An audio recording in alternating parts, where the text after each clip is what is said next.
Welcome to Straight Off the Trail with Matt and Anwar Beck, the M&A show.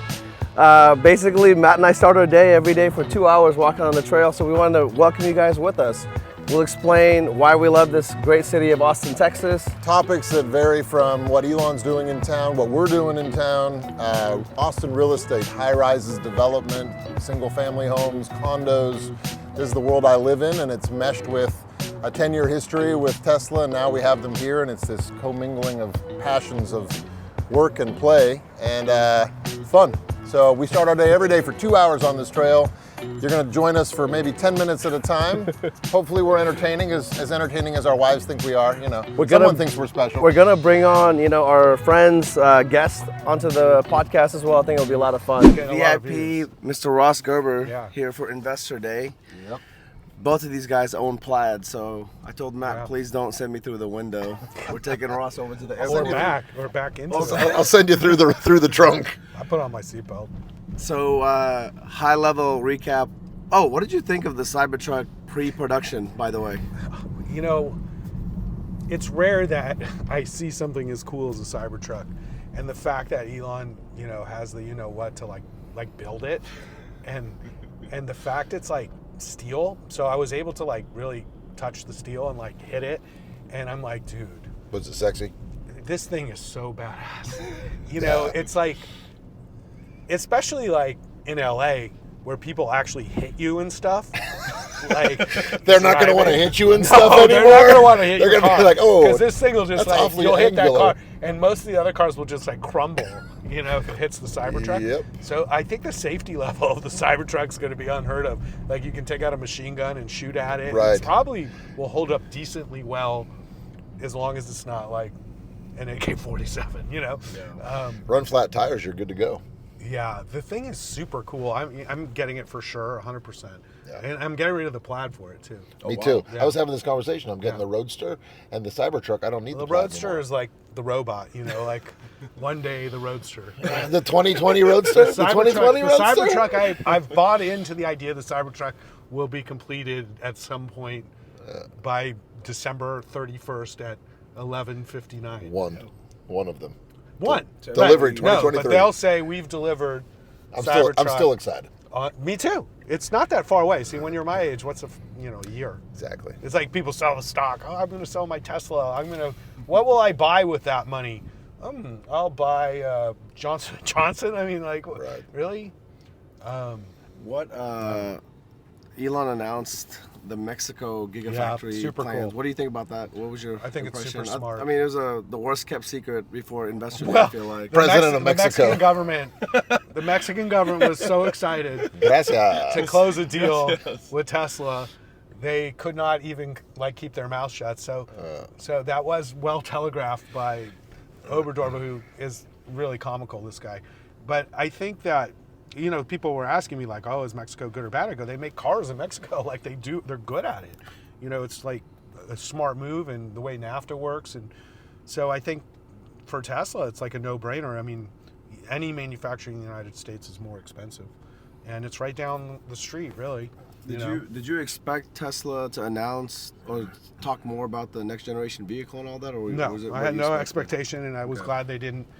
I actually was surprised how much people wanted a vehicle launch event. They didn't want a geeky engineering event, and they were so upset about it that they had to hear all this geeky stuff for 3 hours.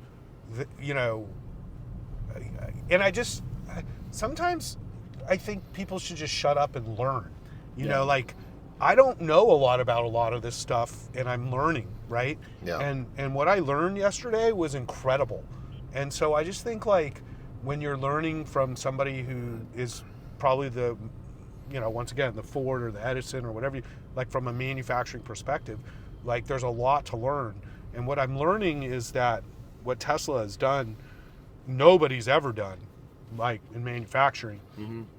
And they've mastered this idea of whatever we need, we make, and we make in scale, and we drive costs down relentlessly through this control. And I think they will succeed in making like a $30,000 EV for the masses that will be super cool and will sell, millions.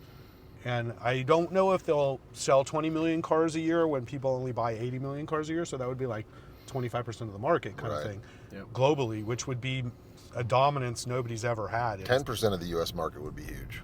Yeah, the way I look at it is if they do 10% of the global market, that'd be 8 to 10 million cars and trucks. And that alone would be huge. But I actually don't care about that anymore. I really am shocked at what battery technology can do with the whole storage of energy and the utilization of energy across cities, for example, and the way utilities work and how inefficient energy use is currently with renewables and non-renewables. And just the idea of storage in scale is way bigger than transportation and addressable to every home and sort of every utility in the world. Yep. So that retrofit, kind of what's happening in California is they're requiring everything be electric in your house. So if you build a new house, it's like you can't put in anything bad. Yeah, I've heard about the natural gas stuff there. There is no more. Yeah, it's like electric, solar, battery. That's how you build a house. That is standardized in California now. Yeah. So if you actually build a house without it, you're sort of dumb because it's harder to sell, basically. And so people are, that's like marketing. Oh, we've got charger in the garage, we've got solar, we've got a battery system. It's all integrated in the construction process, and people want to be off the grid, from the sense of have that control too of their own power. But then you think about you're driving costs down, it's anti-inflationary, what technology is supposed to do. So that's really exciting to me. And there's huge incentives too. The government's created huge incentives to do this. So were they confirming that next gen's going to come out of Mexico? Do we know what manufacturing is? That pretty much Garrett? So and what I thought they were shooting $25,000 price point. Yeah, but by the time it's done, it'll be inflation. 30, yeah, that's true. But I think it's just about driving down your production cost 50%. If you look at what the cost for a Model Y and what it's sold for, and you drive it down in half, right? And then you got your next gen car. And so I think the real question is, do you lose Model Y buyers if the next gen car is too cool? It's like you have this really delicate balance of it's got to be sellable and cool, but it's also we don't want to cannibalize our $60,000 buyer. Yeah. And I think there are market segments. This is why I'm pushing for advertising, because I think you really have to target your markets and really sell the value proposition of each car. Why would I buy a Plaid versus a Model Y? There is a substantial difference, but they have to sell that to people. And the same thing if I come out with this really great $25,000 car. So they're going to make it inordinately ugly or boxy or something? No, I don't think it's that. I think part of it is size. If the car is smaller, it's less, cell need, and less battery cost, and then less. I totally agree with you about the advertising. There are a lot of people. You'd be shocked at the amount of people that don't know, the Plaid, basically, right? Nobody knows these cars. Yeah. So if you did even one little 30-second ad that showed the Plaid smoking, multi-million-dollar vehicles, right, like supercars, I think a lot more people would be in the market for it. I don't think engineers understand people very well, in sort of the average person in Texas, for example, who's looking to buy a car. They're not oh, should I go EV or should I do this or should I do that? They just have an idea of what car they want. It's I want that Silverado. I want that Jeep. It's gas versus electric. And so if you want consumers, you have to show them the value proposition. Yep. And that guy is not on Twitter and doesn't follow Elon, you know? And so the idea that Jeep owner in Texas is somehow going to watch your video and be like, you know what, thank God for you because you're the advertising for Tesla. Yep. Well, good luck with that. But if I put it on any football game in Texas, dude, I got millions of views, and people go, shit, I didn't know the Cybertruck would save me $200 a month on gas, and it's way faster and hauls shit, and I didn't know that. Agree with you. Even during the Super Bowl, when the effect that it has when everybody else, the other automakers are having their EV commercials, and Tesla, Google searches go up and sales go up. Yeah. that's a clear indication that you're right. That like if we did like targeted ads in a smart way, it'd have way more impact. For sure. I feel like. And I think it was the iconic ad on the Super Bowl drove traffic up like 2,500%, which was 10x what Tesla got because they ran the ad. Then they ran it on Twitter and paid Elon too, which is pretty funny. I find the whole thing that Elon sells advertising but doesn't believe in it very funny. That's an interesting point. I hadn't thought of that. Like he literally has a company that needs to sell advertising, and he goes into meetings with major advertisers, but then he's like, but personally, screw advertising. I think it's bullshit. I think it's bullshit, It's a but you total should waste of advertise money. with us. Total waste of money, but I need, $1 million budget, you know what I mean?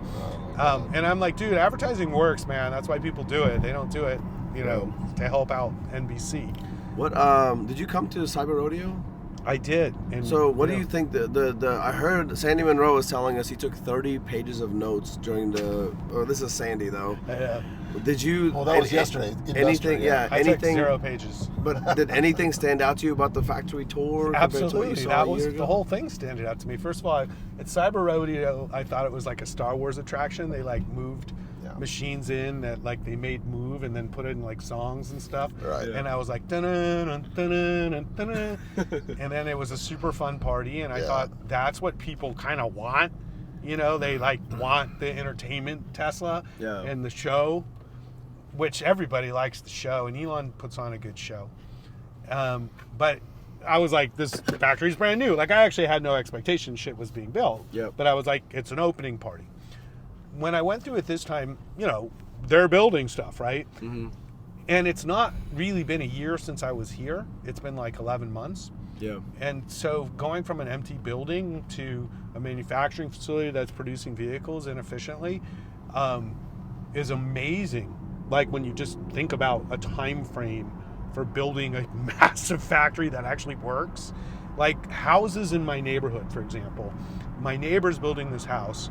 It's 3 years now to build one house for 2 people. Yeah. It's the most obnoxious fucking house you can imagine. These people are But ridiculous. it's not 11 million square feet, and No, it's fucking 8,000 square feet. And Elon manages to build it and make it operational in 2 years. 3 years to build one house Welcome for to 2 Texas. people, right? No, it's just I don't know why residential construction in LA takes so long, but it does. Well, also these houses are massive, but then you go to the biggest factory in the world and they have it operational in a year, and you're like, dude, this is an incredible feat of work.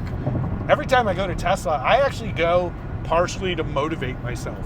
Right. Because I God damn it, I'm realize lazy. that, not that I'm lazy, it's that I could definitely do better. Right. Like, it's just like, like you think about your processes, like we keep putting software in, improving our processes, and they're always like, oh, Ross, it's going to cost more money.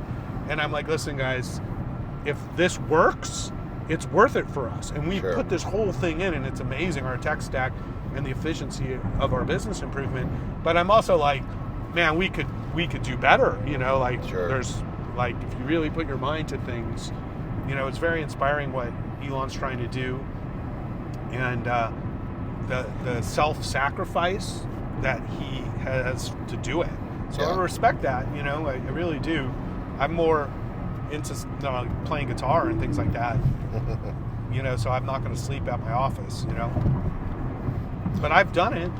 Yeah, no, it is inspiring. But I mean, speaking to that, concern about his health and running as hard as he does. I mean, he's in his 50s now. You really have to start considering how long am I going to be able to withstand this kind of pressure and speed and lack of sleep and everything else. And, in reality, in life, your health is paramount. It has to be. Yeah. And he's arguably the most valuable human on the planet. He needs to make sure he takes care of himself. Well, and also just outcomes, like people were talking last night, like, he also has enemies now and he needs security and, it's just a much more complicated life. And for sure. And, I think, once again, he sort of has this like self-sacrificial belief system where he's going to achieve these incredible innovations for society at cost to him. But the question is, how long does he last, And part of me thinks, he'll be fine, like, why am I concerned about that? And then part of me is like, I have friends who die all the time. Yeah. Sadly. Yeah. Every year I've lost a friend for the last few years, and I'm like, great, this is fun. I'm 50 and this is already happening. Yeah. Although in most cases it was avoidable, actually, sadly. Yeah. Yeah, dude, fucking sucks, man. You know, Yeah. I'm sure you know too. Like, Well, the heart attack window for guys is like 45 to like 60. yeah, there's that, and just once again, there's cancer and all these other things that happen. Sure. And you know, I just think in general, stress creates lots of, you know, like bodily maladies that maybe you can't even correlate, but maybe stress causes them. And I, you know, that's sort of my Buddhist like sort of thing where it's like, you know, your mental health too, not just like, okay, I work out every day, but like, do I take time to sort of have a break and like give my brain a break and like do something fun, go to a concert, you know, have drinks with your friends, you know, like sometimes I'm like, dude, I have to just make time to go out with my friends. Like, Yeah. it's like stupid to like live a life where you're just like constantly working. Well, I think we had drinks with friends last night. You know, Yeah, we let off I some thought we steam. did a good job. I think That was fun, dude. yeah, we kept Yeah, the bartenders I busy. do it not all the time, but I do it Yeah. enough because I want to have actually a fun life. And I actually have a different measure of success than maybe Elon. And it's not that I have a problem with his measure, but mine is more related to like fun and happiness than pain and, you know, how much I can do, you know, every day. Yeah. Having fun with good people. Yeah, because I think actually life is short, and the older I've gotten, the more I believe that your family and your friends is pretty much what it's about. Mhm. And if once you have a certain amount of like money and success, it's sort of like, okay, maybe prove that to yourself. You know, like I don't need to like. Sometimes I wish I had my own plane just to avoid this, but You mean Kevin doesn't let you borrow his? no, he does actually. He's offers all the time. Hey, why wasn't Kevin out here? Honestly, it's safety. I don't like flying around on private jets. Yeah. It's a safety issue more. Why than, didn't we meet Kevin this time? Where is I'll he? tell you, Kevin wanted to come. He wasn't invited. I told him it would be a geeky He was thing. invited to our party. I mean, you know, he Yeah, could've but come. you know, Kevin deserves a shirt. You know, like, honestly, it was not for people like me, Kevin. They weren't having YouTubers there. Well- it was clearly an investor. Yeah. Like, everybody there was investors. Yeah. I was clearly, of all the people there, the only normal person. You know, like, Yeah. a couple people. But, you know, like, I'm sitting next to, like, oh, who are you? I'm like the head of growth equities at UBS. And I'm like, so you don't know anything. Like, they Right. literally... Yeah, there's junior there's analyst for Deutsche yeah, Bank yeah. on his phone the whole time on totally. Instagram, seeing what his Dude, girlfriend's up I'm to. telling you, I watched a bunch of guys with Yeah. their computers basically working, Yeah. like looking at stock quotes. Instead of like, having- he's looking at after hours quotes, and I was like, dude, you know, this guy's the innovator of our time, and you could shut the fuck up with your computer for a minute, you know, and like pay attention. Yeah. I don't care how boring. People go, it's boring. You know, I went to Penn. You know what percentage of my classes were exciting? I like went to 5%? Wharton for a period of time. I was like, this is the most boring shit I've ever seen. But like, that's how you learn sometimes. Yeah. Is like you learn a discipline of like, okay, this. You know what I like reading about? I like reading the history of Jimi Hendrix. You know, like Yeah. I enjoy reading like stories about the '60s. You know, or like Jack Kerouac. But if you wanted me to go into battery chemistry and shit, I don't want to read that at all. But I want to know the information, so you Yep. like just you bear through it. It's like, oh, is it torture? No, you know, like there's a lot of music. I think that's worse. If you made me listen to Taylor Swift for 3 hours, I would probably. Hey, my wife's You got know. me buying tickets right Oh. now for Taylor Swift. Thank God, my wife and I never have that issue. Let's, Oh, shit. Elon, No. save me. For sure. All right, man. For You're sure. Delta, right? I'm Delta. You're Delta. We'll give a little We're shout gonna out to make Delta, it, I you know. guess. I think we got The you on nice thing time. about this airport is that it's never busy. Dude, Austin's the best I- airport. It's the dude, best LA airport. is so busy. It's like you Yeah. you get there and you're like, holy Dude, crap. flying to Long Beach. Long Beach is even easier than I like this. put on my mask. I was like, dude, there's so many people here. I can't even. I don't even wear a mask except like when I'm at LAX. I'm like, I Yeah. can't. It's too scary. There's like people everywhere, Yeah. like from everywhere. You know. Let's put, I'm not even worried about Elon Musk COVID. back. Honestly, it's not even COVID. I'm worried about like all the other stuff they might have. Yeah. Right. COVID wasn't that bad. I just got it. It was like the Cleared it flu up. was worse. That's for sure. I wasn't that sick. It was like I was lucky. I vaccinated. I was like, it was mostly like the sinus stuff. Like it kind of sucked. So when I got better, I was pretty happy. Yeah. Yeah. Well, it's awesome hanging out. Our friend Ross Gerber, thanks for coming. We're back at the You're welcome for the ride. Yeah, I know. This is like, Captive audience. This has been right. an airport ride with Ross Gerber. I know. I could have been stuck with some Uber guy. Matt and Anwar Beck's Uber Talking service. about, yeah. Call us when you're in I town. could have been talking about, who knows what. Yeah. Yeah. Cool, Oh my man. God. Thanks Yeah, for you coming, guys are dude. great, Thanks man. for supporting It's like us. Yeah. definitely 85% of the reason I came was for you guys. Oh, we appreciate that. 15% for you.